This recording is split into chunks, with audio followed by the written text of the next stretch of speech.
Common man,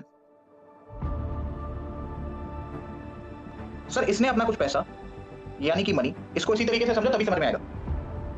bank में डाला, bank के सेविंग अकाउंट में डाला, बैंक के सेविंग अकाउंट में डाला सर। ठीक है बच्चे, समझ में आ गया। अब जो आपके बैंक्स हैं, ठीक है, जो बच्चे आपके बैंक्स हैं, उन बैंक्स को इस पर्टिकुलर डिपॉजिट पे on this deposit,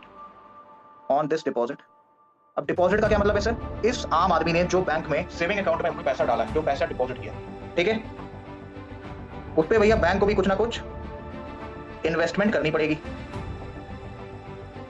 some investment, ठीक है, इसमें sir in liquid assets,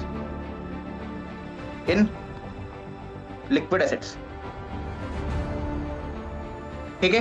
and भैया इसी को क्या कहते हैं? Statutory liquid ratio. इसी को बच्चे क्या कहते हैं? Statutory liquid ratio. यानी कि सर एक कॉमन मैन ने, एक कॉमन बंदे ने सर, आम आदमी ने अपना पैसा बैंक में डाला इन दी सेविंग अकाउंट, तो बैंक को सर उस पर कुछ ना कुछ, वो जो उसका डिपॉजिट है, कुछ ना कुछ सर उस पर इन्वेस्टमेंट करनी पड़ेगी इन लिक्विड एसेट्स, ठीक है, लिक्विड एसेट्स में। यही बच्चे आपका क्या होता है? यही तो होता है सर आपका स्टैट्यूटरी लिक्विड रेशियो। अब यहाँ पर मुझे पता है कुछ बच्चों को दिक्कत हो रही होगी लिक्विड एसेट से, तो मैं आपसे ये चाहूंगा कि आप इस टर्म के ऊपर थोड़ा सा रिसर्च करें एंड मुझे कमेंट सेक्शन के अंदर जरूर से बताएं।